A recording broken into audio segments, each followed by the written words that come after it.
Bumili kami ng duyan para kay Baby JL dahil medyo mahele ang aming anak at mukhang kailangan na namin ng bagong likod for that. Weeks pa lang siya pero parang months na dahil maya't maya ang hele ng person. So napakadali lang namang gawin at i-assemble tong duyan na to. Meron din siya kasamang manual na hindi kayo malilito kung susundin ninyo. So dito sa duyan na to ay suggest na lagyan nyo ng higaan para hindi lumusot-lusot yung paa or mga kamay ng inyong anak.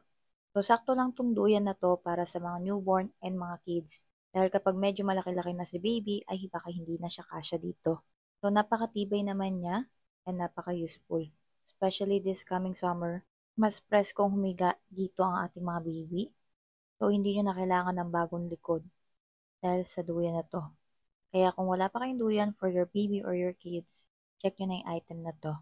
And regarding naman sa may paahan niya, ay nilagyan ko lang siya ng pad para hindi siya gumagalaw habang dinuduyan namin.